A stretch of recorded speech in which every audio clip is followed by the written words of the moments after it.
Hermanos, en esta tarde el Señor ha puesto un mensaje en mi corazón y le he intitulado Las dos fuentes. Alguien pensará, pues a lo mejor está hablando de citrus y está hablando de rancho. Los que saben a qué me refiero, pues, pero no. El Señor puso en mi corazón hablar de este mensaje porque se trata de unos personajes especiales en la Biblia, y entre ellos está Josué, Caleb, está también Otoniel y la hija de Caleb, Acaz. Y la historia de estos individuos es muy larga, porque empieza cuando Josué y Caleb son seleccionados para ir a espiar las tierras de Canaán. Y desde allí empieza a verse en la vida de Caleb como de Josué, que fueron hombres que amaban a Dios. Porque después de 40 años que anduvieron peregrinos en el desierto, la Biblia nos dice que de los que salieron de Egipto, nomás Josué y Caleb entraron en las tierras prometidas. Todos los demás fueron muriendo, fueron naciendo nuevos, hijos de Dios. Pero ¿por qué fue? ¿Porque Dios así los escogió? No, por su vida y por su testimonio en ellos. Y la Biblia nos enseña que se fue demostrando con ellos y con sus familias y con sus hijos. Me recuerda una cosa, hablando de fuentes. Cuando estaba yo mucho más joven y tenía mis tíos Contreras, uno de ellos, mi tío David, el padre de la hermana Raquel, me invitaban seguido para ir al lado de Baja California, en veces a sacar abulones, pescado. Pero esta vez me invitaron y dijeron: vamos, ve con nosotros. Entramos por un lugar que yo no sé si está ya todavía, pero se llama Salsipuedes. Dije yo: ¿y qué si no salimos? Y era porque llegábamos a la orilla de un barranco y teníamos que bajar a la orilla del mar. Y luego ya me di cuenta por qué le llamaban así, si puedes. Porque toda la orilla de la playa estaba lleno de piedra, tenía uno que caminar. Dije yo: Dios mío, ¿en qué me metí con mis tíos? Eran medio raros, en veces que cuando trabajaba con ellos, que no había trabajo, que llovía poquito, nos decían: no nos vamos a ir para la casa, vamos a ir al zoo de San Diego, al zoológico. Dije yo: al zoológico. Paraban y compraban pan y bolonia y mayonesa y para mi tío David aguacates, y allí no la pasábamos. Le digo yo: qué raros. Yo quería ir con mi esposa, no tenía mucho de casado, y dije: pues me quedo, ¿qué hago? Pues así con este viaje yo dije: ¿qué ando haciendo aquí en este pedregal? Pero hermanos, la razón por qué lo traigo a cuentas es que llegamos a un lugar donde hacía una vuelta a la playa y se convertía en una bahía, no muy grande, una bahía con mucha arena y una chocita y una lanchita que estaba allí. Dije yo: ¿quién vive aquí? Oh, dice un anciano que verás ahorita, vamos a ver. Y tenía trampas para coger langostas, por eso iban allí. Y todo tenía muy adecuado el Señor. Pero a mí me llamó la atención, porque dije: pues está a la orilla del agua, de la playa, que está bien, es agua, pero ¿qué tomará? ¿Dónde tomará agua? Y no me aguanté las ganas y le dije: tío David, ¿cómo le hace este señor para tomar agua fresca? Me dijo: espérate, verás, sígueme. Y subía luego al cavarse la arena, la bahía, el cerro, y caminamos unos 50 60 pies así para arriba, y empecé a oír un chorro de agua. Y dije, y eso es una fuente de agua dulce. Y cuando estaba pensando en este mensaje, llegué a la conclusión de que Dios obra como Él quiere. ¿Quién iba a pensar que tan cerca de mar inmenso, salado, agua salada, iba a aparecer una fuente de agua dulce? Pero Dios no respeta las leyes de la naturaleza, lo común. Él hace como Él quiere. Amén.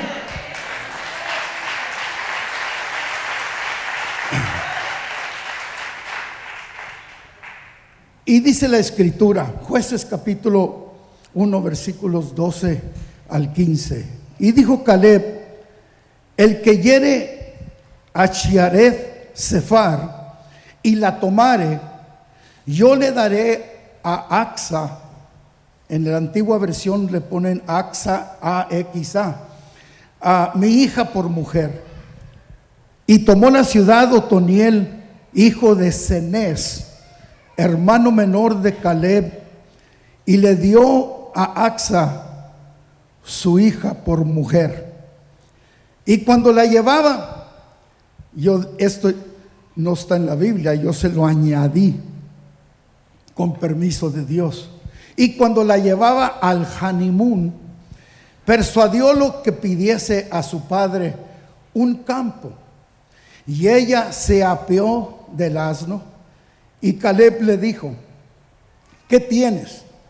Ella entonces le respondió: dame una bendición, que me has dado tierra de secadal o seca, me des también fuentes de aguas.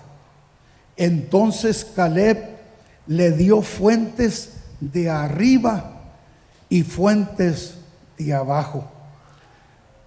Esta es una hermosa historia, hermanos, que encontramos en la palabra de Dios, y principia con este personaje de Caleb. Caleb fue un hombre valiente. Cuando entraron a las tierras prometidas, él le recordó a Josué que Moisés le había prometido darle un monte, el monte de Hebrón. Y Moisés le había dicho: pero ese es allí es la tierra de los gigantes, los hijos de Anac, allí viven. Y dijo: dámelos. Allá en el libro de Deuteronomios dice que le dijo, Caleb le respondió: no le hace, que para mí estas personas pueden ser mi pan, pueden ser, en otras palabras, a mí no me interesa, yo me los arreglo. Entonces la palabra de Dios dice que se lo recordó a Josué cuando entraron a las tierras, y le dijo: Josué, está bien, es tuyo el monte.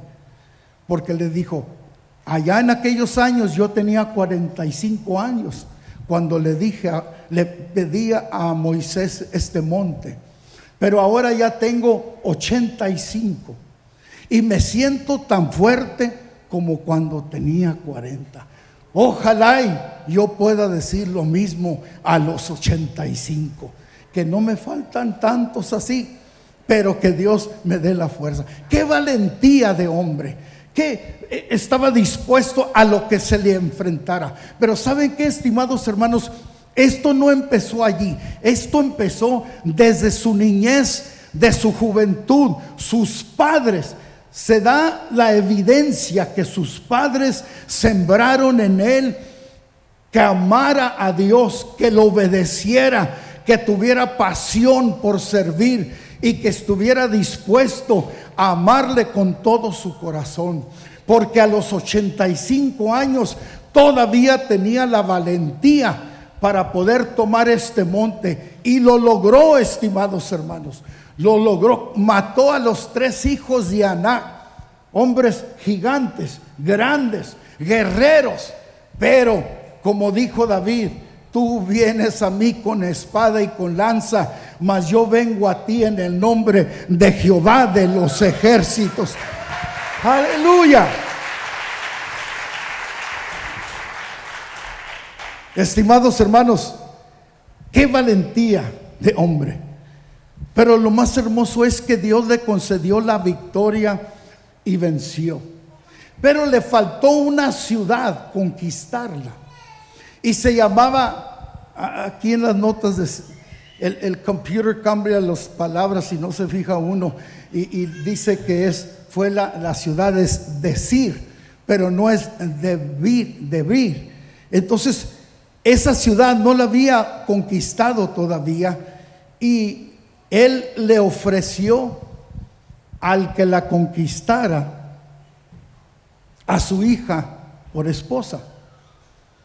Y esta hija, nos dice la historia, que no era hija legítima de su esposa, era una hija de concubina, como se acostumbraban en aquellos tiempos. Y dice la historia que las hijas de concubinas no eran reconocidas como hijas legítimas, sino que ellas tenían que seguir los pasos de su madre y seguir como concubina. Pero los hijos sí eran parte de la herencia del padre cuando se repartía. Pero me admira esta muchacha, porque la Biblia nos dice que el nombre de ella era Acaz, y el nombre significa joya bella. Ha de haber estado hermosa. Pero saben, hermanos, su padre había puesto en su corazón las mismas convicciones de él y de su familia. Y yo quiero hacer un paréntesis aquí, porque Dios puso en mi corazón hablar poquito de esto, especialmente para las parejas jóvenes. Ya que va a hablar el pastor, no quiero tomar su lugar, pero yo voy a hablar de la familia. Hermanos, desde niños tenemos que enseñar a nuestros hijos servir a Dios. ¿Y saben cómo? Sí, con palabras, pero más que todo con nuestro ejemplo. Así es como aprenden a servir a Dios, y no salirse del camino a izquierda o derecha, sino cuando vengan los problemas, siguen firmes nuestros hijos, porque eso aprendieron de nuestro ejemplo. Y ese consejo se los da un hombre ya de 71 años, hermanos, que hemos vivido nuestra vida, hemos criado a nuestros hijos, y yo nunca voy a decir que ellos son un ejemplo para que sigan, pero Dios nos concedió. Ahorita aquí están mis dos hijos con sus familias.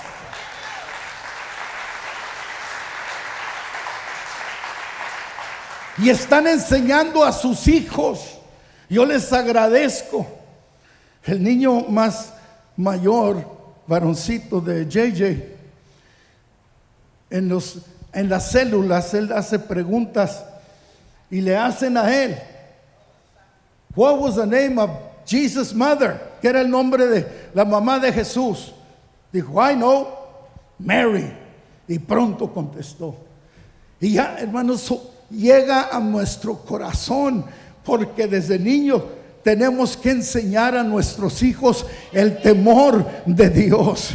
Les voy a decir de una vez, hemos visto mucha de nuestra familia del pastor, de la familia Contreras, hermanos, en los años ya estando en la iglesia aún, han dejado el camino de Dios.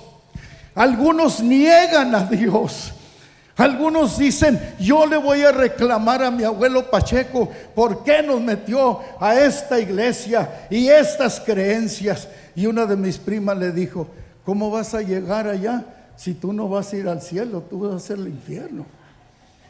Porque nuestros abuelos nos enseñaron palabra de Dios, cómo vivir como cristianos. Y esto es lo que Caleb enseñó a su hija. Y déjeme decirle, el otro personal especial importante de esta predicación se llamó Otoniel. Otoniel era hijo del hermano menor de Caleb. Y él también, sin duda, que fue un gran hombre de Dios que aprendió de su padre. ¿Por qué digo esto? La historia de la Biblia nos dice que Otoniel fue el primer juez después de Josué, líder, el primer de 14 jueces que están en el libro de Jueces. Él fue el primero. Y saben, hermanos, Dios lo escogió. Después de, ahí les contaré entre medio ahorita la historia, pero después Dios lo nombró como juez, porque el pueblo de Dios se estaba yendo, como siempre, lejos de Dios, a servirle a ídolos y a dioses que no eran dioses. Y dice la palabra de Dios que Otoniel reinó por 40 años, y esos 40 años estuvieron cerca de Dios y estuvieron en paz.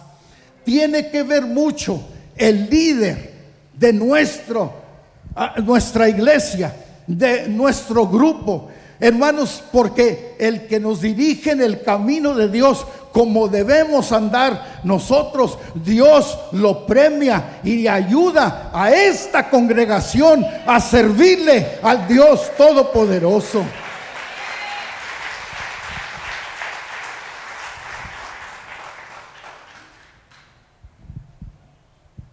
Cuando ya sucede la boda, vamos a decir boda para que todos entiendan, ya se iban yendo Acaz y Otoniel. La Biblia dice que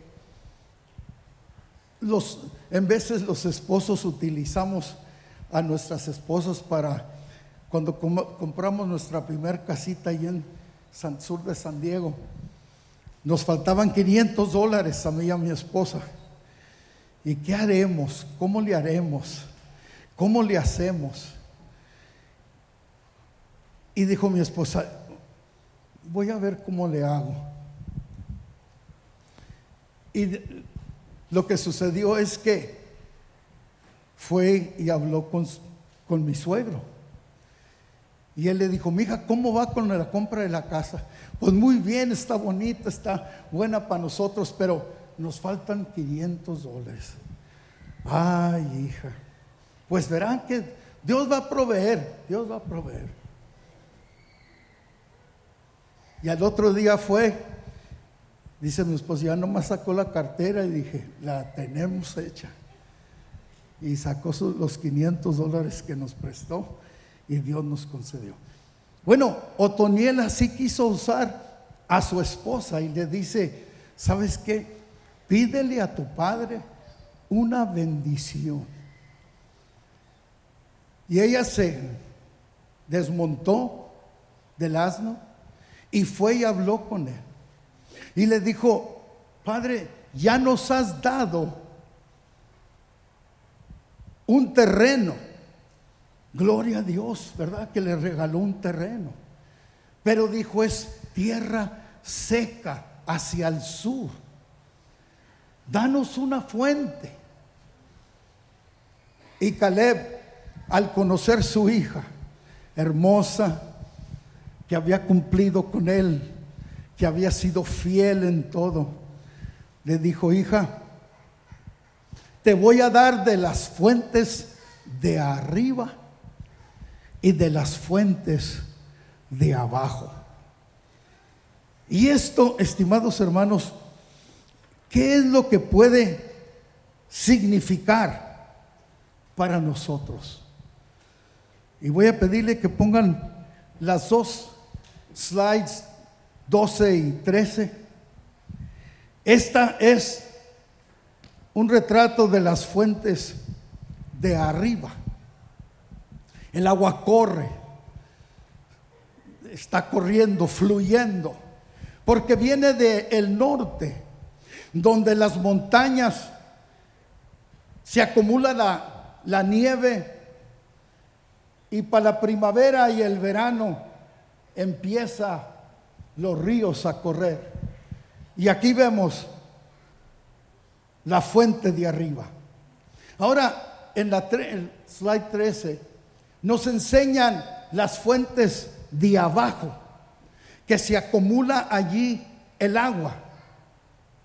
¿Y qué significa esto?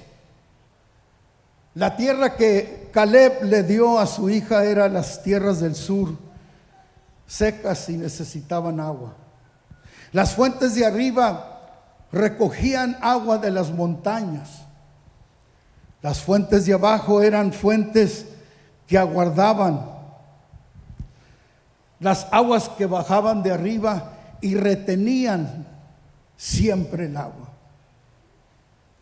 En el tiempo que ya se acababa, que fluían los ríos, abajo estaban estas fuentes de abajo. Y en el tiempo que ya se acababan del norte, allí tenían aguas en las fuentes de abajo, en los pozos y otros lugares donde se acumulaba.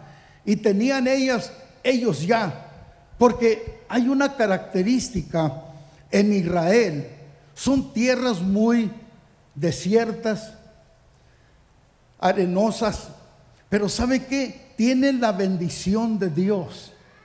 Mi padre, cuando le tocó ir a visitar a Israel, me confirmó lo que voy a decir enseguida. Con la tecnología de los judíos, ellos empezaron a pompear agua en los diferentes lugares que empezaron a sembrar árboles, vegetales, verduras, etcétera. Y donde quiera que ellos plantan, que hay agua, Dios da fruto a la tierra. Y eso es una bendición directamente de Dios, porque es la tierra que Dios les prometió a ellos, donde iba a fluir el agua, iba a fluir la leche, iba a fluir la miel. Toda la bendición la tenían por parte, o la tienen por parte de Dios. Sea el nombre de Dios glorificado.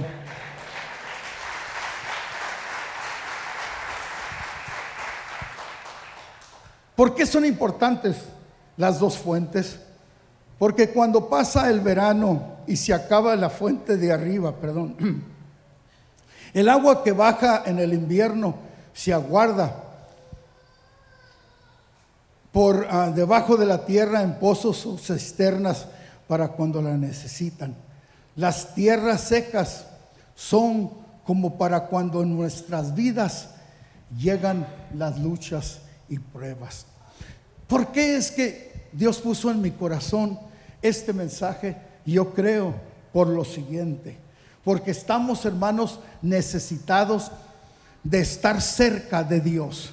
El pastor nos ha llamado a acercarnos a Dios por medio de la oración, y eso necesitamos hacerlo, hermanos. ¿Por qué? Porque nosotros en nuestras vidas, cuando Dios nos escoge para probarnos, para pasar luchas, para pasar pruebas, ¿cómo han llegado las luchas, la prueba, la enfermedad de Timothy Hunt? ¿Cómo ha llegado eso? Y hermanos, y parece como que si eso no fuera suficiente, el otro día supimos que nuestro hermano Román le hallaron sarcoma en un ojo y ha estado yendo a exámenes. Uno de los líderes de la alabanza, uno de los que nos ayuda, allí salió en el video con el hermano Tim. ¿Por qué vienen estas cosas? Porque, hermanos, Dios quiere hacer algo más grande con esta congregación. Pero se necesita pasar por el lugar donde Dios nos tiene.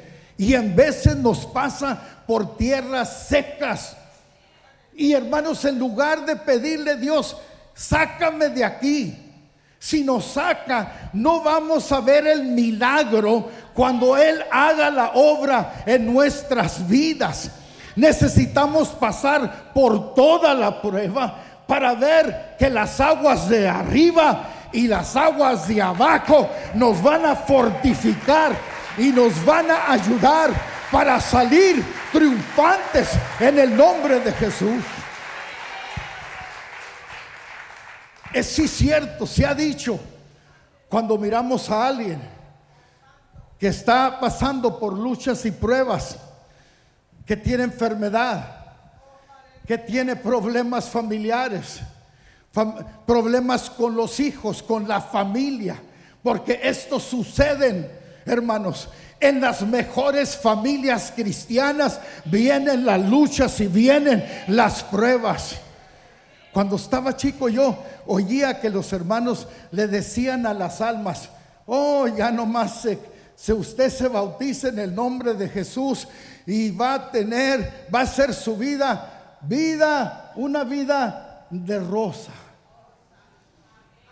Y no es así. Para mí, que nos bautizamos mi esposa y yo, todavía no éramos casados, a los 16 años, y estábamos en una iglesita donde era pura familia. Me acuerdo, la hermana Raquel estaba como así. Allí se fue criando la familia Contreras y Pacheco. Estábamos ahí y todo iba bien, hermanos. No teníamos problemas. La familia, a veces éramos más lo que nos peleábamos entre familia que los problemas que tenía en la vida. Y yo traía en mente eso, que va a ser de color de rosa mi vida, porque ahora le sirvo al Señor. A los 16, los 17, a los 18 años, los 18 años ya me agarró mi esposa para casarnos. Ahora nos fijamos, jovencitos de 18, y decíamos: ¿qué fuimos a hacer? Parecíamos un par de niños. Íbamos a aplicar para crédito, para comprar unos muebles, y nos corrían de la mueblería. Sáquense de aquí. Pero hasta allí había sido Dios el todo para nosotros. Pero me recuerdo que la primera cosa que vino difícil para nosotros fue la muerte de mi abuelito Antonio Contreras, nuestro pastor. Un gran hombre de Dios. Disculpen que yo mismo lo diga, pero el pastor aquí no me deja mentir. Era un hombre de fe, de oración, de ayuno. Y aprendimos de él servirle con todo nuestro corazón. Si estamos aquí es por la ayuda de Dios y el ejemplo de nuestros familiares y hermanos que fueron fieles. Y dije yo: ¿qué pasó si la vida es de color de rosa? Y luego en el año 72 Dios nos llamó fuimos a vacaciones, hermanos, para pasearnos a New York. Y allá me agarró el pastor y me dijo: ¿te puedes comprometer por un año para venir a ayudarme? Le dije: ay, pastor. Teníamos carro nuevo, mi esposa y yo trabajábamos. Mi esposa trabajaba a un lado de la iglesia en la escuela, y yo con la ciudad de Chula Vista, y todo teníamos. Y dije yo: para venirme un año aquí está difícil, pastor. Y me dijo: yo voy a orar. Hablamos muy curioso el español. Yo voy a orar por ti, hermano Pacheco. Hasta me asustaron las palabras. Pero ¿saben qué? Dios lo oyó, porque yo le había puesto condición y le dije: si yo alcanzo a pagar todas mis deudas para el fin de año, yo me vengo. Y no saben qué, hermanos, yo no sé cómo lo hice, pero pagué todo menos mi carro. Y cuando le empecé a decir a mi familia, a mi padre, que nos íbamos a ir. Con respeto me dijo: ¿sabes qué, mijo? Te estás volviendo loco. Pues papá, es que así lo prometí yo. Y lo cumplimos, hermanos. Pero fue para una lección para nosotros. No habíamos pasado hambres, fríos, tristeza. No. Pero el año que pasamos en Nueva York, Dios nos bendijo a ayudar todo el año. Pero hermanos, yo agarré trabajo en una tienda de ropa. Mi esposa dijo: si vas, te van a ve arregladito y te van a dar trabajo. Y fui, sí. Pero ya se nos había acabado el dinero. Y el pastor dijo: no vayas a trabajar, aquí vamos. Pero no podían. Y me acuerdo que tenían una cleaners, una limpiaduría allí abajo en uno de los locales, y cerraron. La gente se fue y entramos, y agarré un abrigo que era como 2 tamaños más grande que yo, y mis zapatos tenían hoyos, y cuando iba a trabajar temía bajarme del tren, porque al salir a la calle estaba la nieve y llegaba con mis calcetines empapados. Nunca había pasado por eso. Nunca habíamos pasado por hambres, porque estábamos entre familiares. Si algo se me ofrecía: tío, présteme 50, ándale, mijo. Pero allá nos quedamos sin comida. ¿Y saben qué? Yo toco un poco la guitarra, y ya tristes, porque pues a quién pedíamos. El pastor estaba en peor condición, los ministros también, y nos poníamos a cantar cantos, y yo con mi din don dan, y acabábamos llorando de tristeza. Pero ¿saben qué, hermanos? Dios nunca deja. Al siguiente día nos llegó una carta con un cheque, porque los hermanos del Distrito Sur de California le mandaron una ofrenda a mi hija de 4 años, que para que le compráramos no sé qué, ropa, qué sé qué. Y dije: qué ropa ni qué nada, frijoles y harina, porque vamos a comer.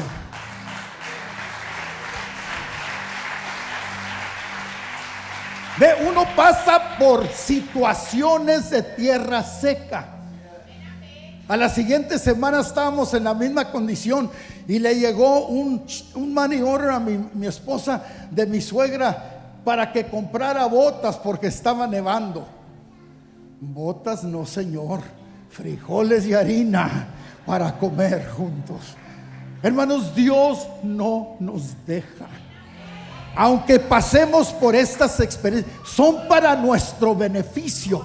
Miren, nos tocó trabajar con hermanos chilenos en Nueva York, hermanos guatemaltecos, hermanos puertorriqueños, hermanos dominicanos.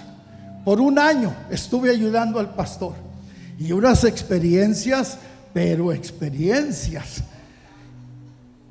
¿Saben qué, hermanos? Cuando nos fuimos a pastorear, a abrir obra en Seattle, creen que fue la gente que Dios nos puso para trabajar, con chilenos, guatemaltecos, mexicanos, de los mismos aprendimos de ellos, de la manera que ellos, unos le dicen frijoles, otros porotos, que nos confundían.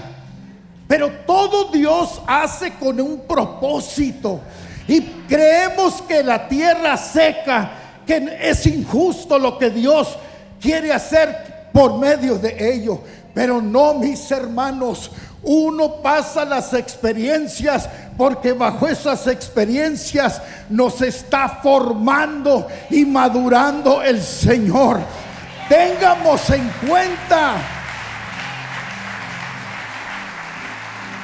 los que estamos pasando por luchas y pruebas, problemas matrimoniales, familiares, de los hijos, falta de trabajo, falta de salud. Hermanos, tenemos las fuentes de arriba y las fuentes de abajo que Dios provee para nuestras vidas. Y las personas que nos acompañan, si usted no había oído esto, ese viejo que está hablando, estoy hablando de palabra de Dios, de promesas de Dios.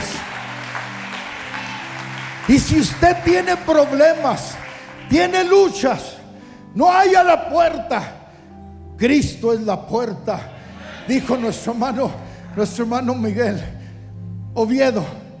Amén. Si abrimos, Él entra y cena con nosotros y nosotros con Él. ¿Qué significa? Que Dios está dispuesto para ayudarnos, pero quiero decir que hay condiciones, y con esto voy a terminar. Dice unos versículos de la palabra de Dios que los apunté aquí porque la memoria ya no me ayuda.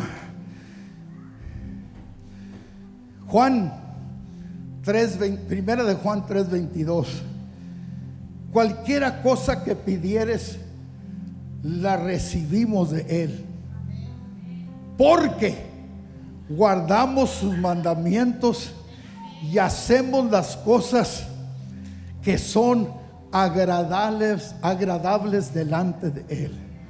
Hay condiciones, hay que agradar a Dios.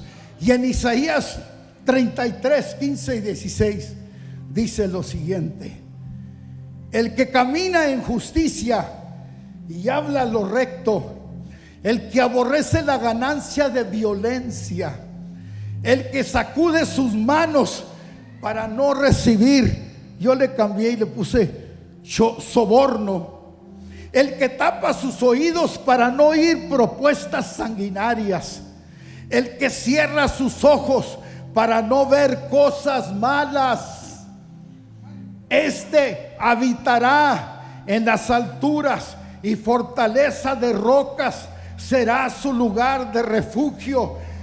Se le dará su pan y sus aguas están seguras. Sea el nombre del Señor glorificado.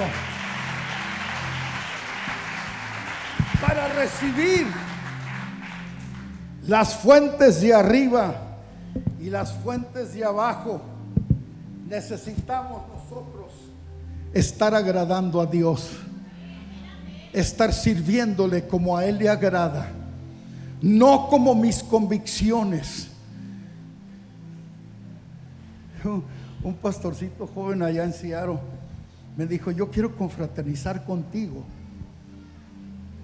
pero necesitas cambiarte unas cosas. Tienes que quitarte el bigote, porque yo traigo un bigote estilo mexicano. Me lo quité porque me molestaba mucho.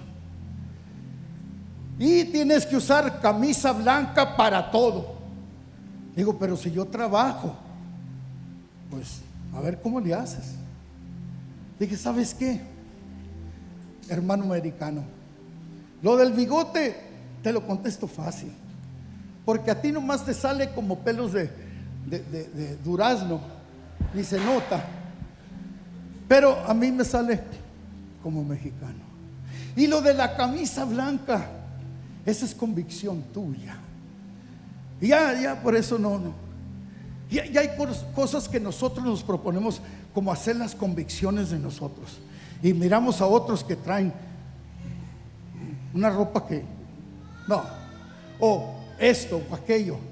Hermanos, que nuestras convicciones vayan apegadas a la palabra de Dios, que nuestro comportamiento sea cristiano, que nuestro vivir sea cristiano, que nuestro caminar sea con Dios, para tener segura las fuentes de arriba y las fuentes de abajo. Puestos de pie,